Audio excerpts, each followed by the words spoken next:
Stockholm से आरिफ कसाना का सलाम कबूल कीजिए। स्वीडन में 11 सितंबर को इंतखाबात हो रहे हैं। स्वीडन के जमहूरी निज़ाम के बारे में तमाम तफसीलात जो हैं वो आपको पेश की जा रही हैं और मैं ये समझता हूँ कि जो लोग स्वीडन में रहते हैं उनको इस वीडियो को ज़रूर देखना चाहिए ताकि वो ये समझ सकें कि ये स्वीडन का जो पूरा जमहूरी सेटअप है, इंतखाबात है, यहाँ का सियासी निज़ाम है, वो किस तरह से काम करता है। बल्कि दूसरे ममालिक में मुकीम लोग जो हैं उनकी मालूमात में भी बहुत इजाफ़ा होगा, क्योंकि स्वीडन की जमहूरियत दुनिया की बाकी जमहूरी निज़ाम से कुछ मुख्तलिफ है। तो वो तमाम तर तफसीलात इख्तसार के साथ मैं कोशिश करूँगा कि आपके सामने पेश करूँ, लेकिन इसमें चूँकि मालूमात बहुत ज़्यादा हैं तो मैं कोशिश करूँगा कि उन तमाम चीज़ों का जो है वो अहाता किया जा सके। तो स्वीडन में हर 4 साल बाद दूसरे इतवार को इंतखाबात होते हैं, यानी ये इंतखाबात के लिए भी छुट्टी वाला दिन जो है वो रखते हैं। और इस साल जो इंतखाबात हैं वो 11 सितंबर को हो रहे हैं और इन इंतखाबात में हम 3 तरह के वोट डालेंगे। एक स्वीडन की पार्लियामेंट के लिए, एक आपकी रीजनल काउंसिल, आप उसको सूबा कह लें, उसके लिए, और तीसरी जो है वो आपकी लोकल काउंसिल, म्यूनिसिपल कमेटी जो है वो उसके लिए होंगे। तो ये तीनों का दायरा कार जो है वो यहाँ पे तय है। स्वीडन की जो पार्लियामेंट है उसको रिक्सदाग कहते हैं और इसमें जो अरकान पार्लियामेंट है उनकी तादाद 349 है। स्वीडन की जो रीजनल काउंसिल्स हैं वो 21 हैं और स्वीडन की जो म्यूनिसिपैलिटीज़ हैं वो 290 हैं। तो इस तरह से ये निज़ाम चलता है। जो ज़्यादातर मुकामी लोगों के जो मसाइल होते हैं, मसलन स्कूल के, सेहत सफाई के, सड़कों के, पानी के और सेहत व सफाई के, वो जो है वो मुकामी हुकूमतें जो हैं वो करती हैं। और इसके बाद जो ट्रांसपोर्ट है या हॉस्पिटल्स हैं उनका इंतज़ाम जो है वो रीजनल काउंसिल करती हैं और बाकी मुल्क का जो निज़ाम है वो यहाँ पे रियासत करती है। तो हर एक जो हुकूमत है उसका अपना अपना दायरा कार मुतय्यन है, वो दूसरे के दायरा कार में जाके वो काम नहीं करता। स्वीडन की जमहूरियत जो है इसको 100 साल हो गए हैं और 1921 में यहाँ पे औरतों को भी वोट का हक़ दिया गया था, लेकिन 1989 में जो है वो यहाँ पे नए लॉज बने और जिसमें 18 साल से ऊपर हर शख्स को वोट का हक़ दिया गया।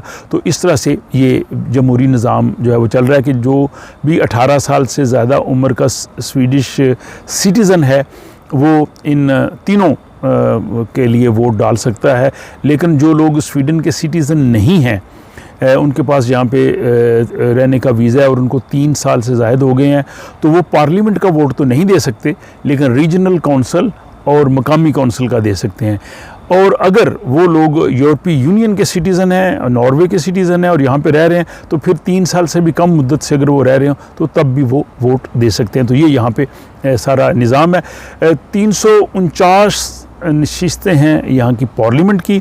यहाँ पे आइनी बादशाहत है और बादशाह जो है वो रस्मी तौर पे मुल्क का जो है वो सरबराह है, लेकिन सरबराही हुकूमत जो है वो वज़ीर आज़म है जिसका इंतखाब पार्लियामेंट करती है।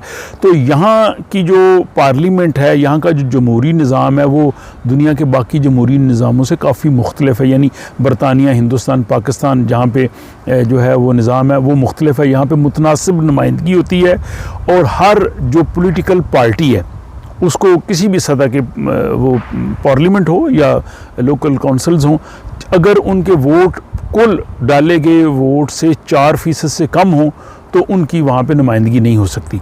तो कम से कम 4% वोट लेने वाली जमात जो है वही पार्लियामेंट में अपना जो है वो नुमाइंदगी ले सकती है। इब्तिदा में यहाँ पे सिर्फ 5 जमातें पार्लियामेंट में हुआ करती थी, जिनमें सोशल डेमोक्रेट पार्टी जो आजकल हुक्मरान जमात है, और फिर दूसरी बड़ी जमात मॉडरेट पार्टी, और तीसरी जो है वो सेंटर पार्टी, चौथी जो है वो लिबरल पार्टी, और पहले इसको फोल्क पार्टी भी कहा जाता था, पीपल्स पार्टी कहा जाता था, और 5वीं जो है वो लेफ़्ट पार्टी, वेंसर पार्टी। तो ये 5 जमातें शुरू से पार्लियामेंट में हुआ करती थी। फिर 1988 के जो इंतखाबात हुए उनमें जो मिलियो पार्टी, ग्रीन पार्टी है, इसकी पार्लियामेंट में एंट्री हुई, इन्होंने 4% से ज़्यादा वोट लिए। फिर 1991 में जो है वो केडी, क्रिश्चियन डेमोक्रेट पार्टी, उसकी पार्लियामेंट में नुमाइंदगी आई। और उसके बाद फिर 2010 के इंतखाबात में SD Sverigedemokraterna जो है वो स्वीडिश डेमोक्रेट्स वो पार्लियामेंट का हिस्सा बने। तो इस तरह से आप तकरीबन 8 जमातें जो हैं वो स्वीडिश पार्लियामेंट का हिस्सा हैं। यहाँ पे जो सियासत है स्वीडन में या पॉलिटिकल निज़ाम है, यहाँ पे नज़रियात की सियासत है। दो जो हैं वो क्या लें ग्रुप हैं, एक राइट विंग की पार्टीज़ दाएं बाजू की और दूसरी बाएं बाजू की। तो दाएं बाजू की जमातों में मॉडरेट पार्टी और क्रिश्चियन डेमोक्रेट पार्टी हुआ करती थी, और इसके बाद जो लेफ़्ट विंग वाला है इसमें सोशल डेमोक्रेट और लेफ़्ट पार्टी। बाकी जो सेंटर पार्टी है, फोल्क पार्टी है और ग्रीन पार्टी है, ये निस्बतन दरमियान में आती हैं। ये डिपेंड करता है कि इनकी उस वक्त पॉलिसीज़ क्या हैं। सेंटर पार्टी ने दोनों ग्रोज के साथ जो है माजी में किया है तावन, अभी भी मौजूदा हुकूमत जो है वो लेफ़्ट नज़रियात की है लेकिन इनके साथ है। इसी तरह जो है वो लिबरल पार्टी या जो है वो मिलियो ग्रीन पार्टी वो मोस्टली जो है वो लेफ़्ट विंग के साथ जो है वो उनका जो है वो रब्ता रहा है। अब इसमें फ़र्क है, आम लोगों को समझना चाहिए कि ये जो लेफ़्ट विंग की बाएं बाजू की जो जमातें हैं सो ज़्यादातर वो हैं कि जो वेलफेयर चाहती हैं, जो लोग आम आदमी जो है उसको सहूलत देना चाहती हैं, ये गरीब और अमीर का फ़र्क कम करना चाहती हैं, और ये स्वीडन को बेहतर फलाई ममलकत के तौर पर रखना चाहते हैं। ये जो मौजूदा स्वीडन का सोशल सिस्टम है ये सोशल डेमोक्रेट पार्टी का ही मरहून मिन्नत है। तकरीबन 80% जो वक़्त है पूरे जमहूरी दौर का वो सोशल डेमोक्रेट इक़्तिदार में रही है। लेकिन जो दाएं बाजू की जमातें हैं वो ये चाहती हैं कि टैक्स कम हो वो जो है वो बिज़नेस को ज़्यादा करती हैं, वो सरमायादारों के लिए ज़्यादा वो रोल प्ले करती हैं, और वो चाहती हैं कि रियासत का असर कम से कम हो और इनको ज़्यादा से ज़्यादा जो है लोगों को जो बिज़नेस वाले लोग हैं या बाकी कह लें कि ऑर्गेनाइजेशंस हैं उनको ज़्यादा जो है वो इख्तियारात मिले। इस वक्त जो स्वीडन में सियासतदान हैं या जो पार्लियामेंट में लोग हैं उनमें 10% लोग वो हैं जिनका गैर मुल्की पस मंज़र है, जो किसी यूरोप से बाहर किसी मुल्क में पैदा हुए हैं या उनके वालिदैन वहाँ से आए थे। हालांकि जो गैर मुल्की तारकीन वतन हैं उनका तादाद स्वीडन में 25% है, यानी 25% वो लोग हैं जो यूरोप से बाहर पैदा हुए हैं या उनके वालिदैन बाहर से पैदा हुए हैं या वो इमिग्रेंट्स में काउंट होते हैं। तो इस लिहाज से आप देखा जाए तो गैर मुल्की पस मंज़र रखने वालों की नुमाइंदगी कम है। लोग वो हमारे लोग जो हैं वो इसमें ज़्यादा हिस्सा नहीं लेते, तो उनको ज़्यादा से ज़्यादा हिस्सा लेना चाहिए ताकि उनकी ज़्यादा से ज़्यादा नुमाइंदगी हो। दूसरा ये है कि स्वीडन की जो सियासत है पार्लियामेंट है, पार्लियामेंट में जो 60 साल से ज़्यादा जो लोग हैं उनकी तादाद सिर्फ 2% है, बाकी सब नौजवान हैं। ये बाकी मुल्कों की तरह नहीं है कि जो लोग 60-70 साल के 80 साल के हैं और वो भी जनाब अब जमातों को लीड कर रहे हैं। यहाँ पे जो है सिर्फ 2% लोग हैं जिनकी उम्र जो है वो 60 साल से ज़्यादा है। और दूसरा ये है कि यहाँ पे पार्लियामेंट में बाकी जगहों पे अक्सर जो है वो ख़वातीन और मर्दों की जो है वो तनासब बराबर है। अगरचे कुछ जमातें हैं जैसे SD है, इसमें ज़्यादातर मर्द हैं या बाकी और भी, लेकिन अब कोशिश है इन सब की कि ये सब मिल के ख़वातीन और मर्दों की नुमाइंदगी जो है वो बराबर हो, मिल के वो काम करें। स्वीडिश जो पार्लियामेंट है ये सबसे बड़ा ताकत का सरचश्मा है। ये जो कानून बनाती है उस पर सबको चलना है, और ये जो कानून बना दे वो हरफ़ आखिर है। और यहाँ पे जो कानून बन जाए उसको तब्दील करना आसान नहीं है, ये बहुत मुश्किल लंबा प्रोसेस है यहाँ पे कानून को तब्दील करने का। तो हुकूमत को भी उन कवानीन के मुताबिक चलना होता है, और कानून साजी के लिए या पार्लियामेंट के निज़ाम को चलाने के लिए पार्लियामेंट में 15 जो है वो कमेटीज़ हैं जिनको स्टैंडिंग कमेटीज़ में कहा जाता है उसको। तो वो जो कमेटीज़ हैं उनमें तमाम जमातों की नुमाइंदगी होती है। वो कमेटीज़ पॉलिसीज़ तय करती हैं। मसलन जो फॉरेन अफेयर्स की कमेटी है वो अमूर ख़ारजा के बारे में करेगी, तालीम के बारे में कमेटी है वो उसके बारे में करेगी। तो वो 15 कमेटियाँ अपनी तजावीज़ लेके पार्लियामेंट में आती हैं, फिर पार्लियामेंट उसके बारे में जो है वो कानून साजी करती है। और यहाँ पे हर शहरी को हक हासिल है कि वो पार्लियामेंट की कार्रवाई को देख सके। वैसे तो वो टेलीविज़न पे भी लाइव दिखाते हैं, लेकिन अगर पार्लियामेंट का सेशन जारी है, आप चले जाएं और वहाँ पे अगर जगह होगी तो आपको कहेंगे कि आप गैलरी में बैठ के पार्लियामेंट की कार्रवाई देखें। इसके लिए कोई मुश्किल नहीं है और बहुत से लोग जाते हैं, वो देखते हैं। और दूसरा, अभी मैं जो इंतखाबात हो रहे हैं उसके प्रोसेस की तरफ आता हूँ कि यहाँ पे जितने भी 18 साल से ज़ायद लोग वोट देने के अहल हैं, उनको घर में जो है वो वोट डालने के लिए जो कह लें कि एक परमिट आ जाता है, रोस्ट कोट उसको कहते हैं, कि वो दिखा के वो वोट डाल सकते हैं, तो वो बाई पोस्ट सब लोगों को आ जाता है। स्वीडन के शहरी जो स्वीडन से बाहर रह रहे हैं उनको भी वोट का हक हासिल है और वो वहाँ से उनको अभी से राइट दे दिया गया कि वो बाई पोस्ट वोट कर दें या स्वीडिश सफारतखाने में जाके, कौंसलेट में जाके वोट डाल सकते हैं। यहाँ ये बताना ज़रूरी है कि स्वीडन के इंतखाबात में हिस्सा लेने के लिए दोहरी शहरियत की कोई कदगन नहीं है। जिन लोगों पर डुअल नेशनलिटी है वो भी उसी तरह से मेंबर पार्लियामेंट बन सकते हैं, प्राइम मिनिस्टर बन सकते हैं। स्वीडन में डुअल नेशनलिटी की बेस पे किसी किस्म की डिस्क्रिमिनेशन नहीं होती, तो डुअल नेशनल को भी अपने मुल्क के शहरी के बराबर ही समझा जाता है और किसी सतह पे भी डुअल नेशनल्स के लिए कोई रुकावट नहीं है, जैसे कि बाज़ मुल्कों में, मसलन पाकिस्तान में वो डिस्क्रिमिनेशन है, स्वीडन में वो डिस्क्रिमिनेशन नहीं है।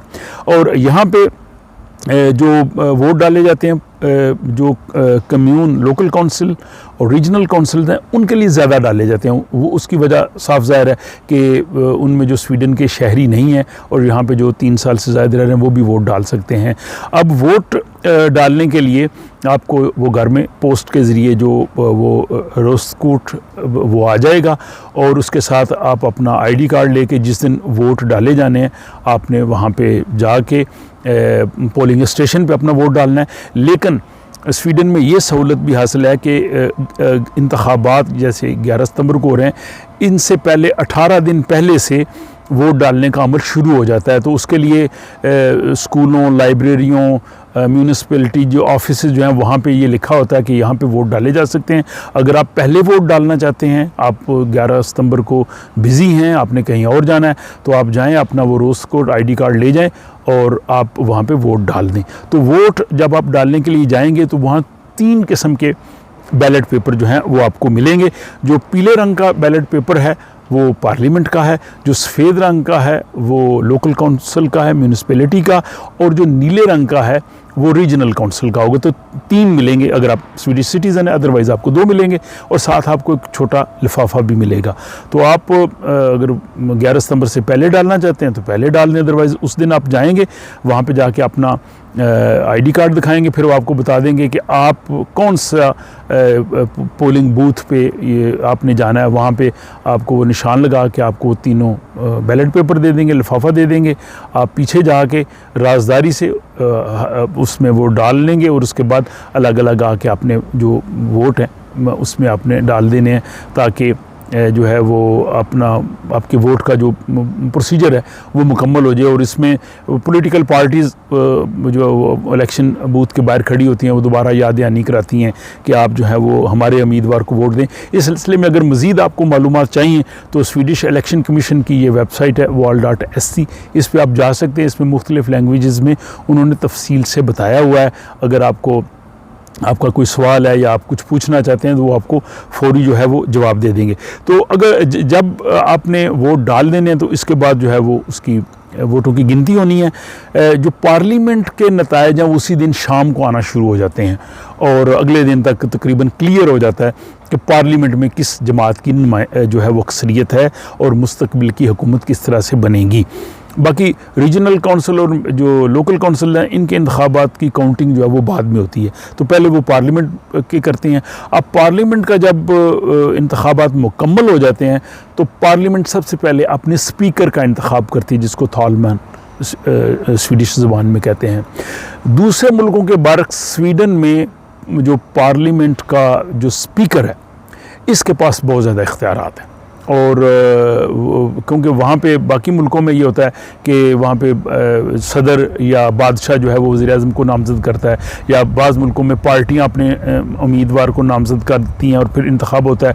स्वीडन में ये होता है कि जब पार्लियामेंट का इंतखाब हो जाता है तो स्पीकर जो है वो बिल्कुल गैर जानबदार होता है, और वाकई गैर जानबदार है वो। उसका ताल्लुक ज़ाहिर है किसी न किसी पार्टी से तो होता है, लेकिन जब वो बन जाता है तो फिर वो सब के साथ बराबरी का सलूक करता है। स्पीकर एक रुकन को नामज़द करता है, वो नामज़द इस तरह से करता है कि वो तमाम पार्टियों की पोजीशन देखता है, उनसे मुलाकातें करता है, और उसके बाद वो समझता है कि किस जमात की अक्सरियत है। अगर तो किसी की 50% वोट हैं तो फिर तो सोचने की ज़रूरत नहीं, लेकिन बाद में वो इत्तेहाद बन जाते हैं, और फिर अगर कोई एक जमात समझती है कि हमारे पास ज़्यादा अक्सरियत है तो स्पीकर जो है उसको वज़ीर-ए-आज़म नामज़द करता है, और फिर उसको कहता है पार्लियामेंट से एतमाद का वोट लें। अगर वो पार्लियामेंट से एतमाद का वोट ले लेता है तो वज़ीर-ए-आज़म मुंतखब हो जाता है, लेकिन अगर वो वोट ना ले सके तो फिर स्पीकर किसी दूसरे को नामज़द करेगा, फिर तीसरे को करेगा। अगर दूसरा कामयाब ना हो सके, तीसरा भी अगर कामयाब ना हो सके तो चौथे किसी को करेगा। अगर चौथा भी एतमाद का वोट ना ले तो फिर मुल्क में नए इंतखाबात होंगे, लेकिन आज तक स्वीडन में ऐसी नौबत नहीं आई। इस दौर में ये जो अभी गवर्नमेंट चल रही है इसमें काफ़ी बहरान आए, और इसमें तीसरी नामज़दगी के बाद जो है वज़ीर-ए-आज़म जो है वो मुंतखब हो गए। तो जब वज़ीर-ए-आज़म का इंतखाब हो जाता है तो फिर वज़ीर-ए-आज़म अपने जो है वज़रा उनका तकर्रर करता है, वो वज़ीरों का तकर्रर करता है। वज़ीर अपने अपने महकमों के बाख्तियार जो है वो सरबराह होते हैं, और फिर उसके बाद वो तमाम वज़रा जो हैं वो बादशाह सलामत के पास जाते हैं, और बादशाह रस्मी तौर पे उस इजलास की सदारत करता है, और फिर उनको ये रस्मी हुक्म जारी करता है कि वो वज़ीर के तौर पे जो है वो काम करें, और फिर वो पार्लियामेंट के नए सेशन की बादशाह जो है वो उसके इफ्तिताह के लिए आता है, और इस तरह से स्वीडिश जमहूरियत चलती है। तो मैंने स्वीडन का जो जमहूरी निज़ाम है और यहाँ के इंतखाबात हैं इस हवाले से आपको तमाम तफसीलात फ़राहम कर दी हैं। अब आइंदा आने वाली वीडियोज़ में आपको स्वीडन की हर जो सियासी जमात है उसका तारफ़, उसके नज़रियात, वो क्या चाहती है, वो भी मैं आपको बताऊँगा, ताकि आपको वोट डालने में आसानी हो सके, आप ये जान सकें कि कौन सी जमात क्या कर रही है। तो मेरा ख्याल है कि वो भी आपके लिए काफ़ी मुआवन होगा। इस हवाले से अपनी राय का ज़रूर इज़हार कीजिए ताकि मुझे ये मालूम हो सके कि आप लोगों को किस हद तक इसमें दिलचस्पी है। अब मुझे इजाज़त दीजिए। खुदा हाफिज़।